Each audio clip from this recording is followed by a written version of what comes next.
Assalamualaikum. Waalaikumsalam. Pobek tu. Oma. Ayo. Tada. Mak banyak RM30,000. Alhamdulillah. Kau berilah mak RM1,000 kau. Ana. Tu yang hari tu lagi. Halah. Alah. Ni menjejet tanah saya dapat ni. Ni bukan di Oma ni orang.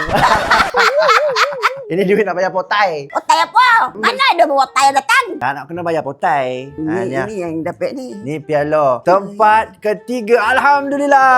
Tempat ketiga tu. Tempat ketiga. Dapat RM30,000 ni. RM30,000. Ui, tempat tiga bi. Tapi yalah, Mak doa. Bukannya Mak tak doa. Lepas semayang tu, Mak doa. Setiap semayang tu, doa lah kan. Semoga dia berjaya kan. Itu Allah yang menguruskan. Kita berdoa aja. Alhamdulillah dapat nombor 3. Ni piala apa? Gegar berganza. Gegar. Goga berganza. Goga berganza.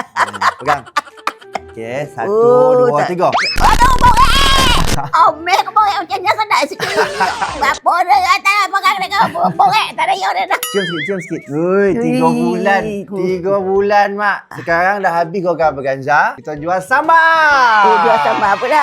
Jual daging salai. Pada kau lah. Okey, salam sikit. Terima kasih, Mak. Dia pun pergi pernah. Dengar tadi aircon.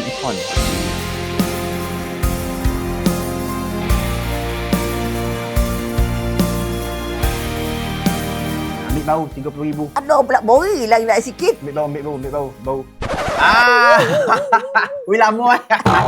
Hari logo dah, Mak. Dah habis Gegar Berganza. Boleh duduk monong-monong. Boleh pergi panjat pokok kundang. Kalau TV jemput nyanyi ke mana-mana orang jemput nyanyi, pergi. Oi. Pergi. Jangan dibatalkan. Berapa orang tu bagi, terima. Menjaga jalan. Jaga jalan. Nyanyi jalan. Jalan. Dua-dua jalan. Mak nak buat album tak? Kalau Lagu-lagu. kau nak buat album, tutup langit kau. Kau bagi amat duit je. Hah?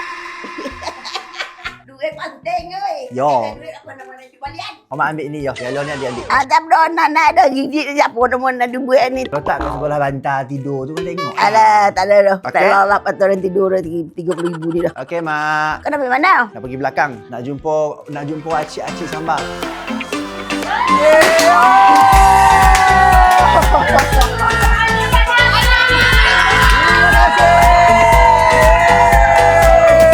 Thank you, alhamdulillah. Dapat tempat ketiga.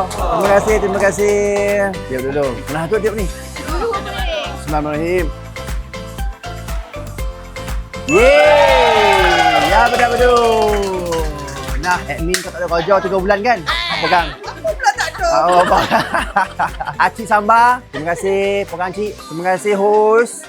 Terima kasih tukang packing. Terima kasih admin. Terima kasih yang pipi sambal potai. Terima kasih yang potong daging, salai daging. Semua terima kasih banyak. Terima kasih Acik tukang masak. Terima kasih. 3 bulan dah. Puas dah dan berompeh-rompeh kat Gegar Berganza tu. Ni potong. Bismillahirrahmanirrahim. 1. Tu dia. Terima kasih banyak-banyak. Dan lepas ni kita buka promo. Dan sekarang mari kita kerja. Mari kita kerja. Mau kau bergambar.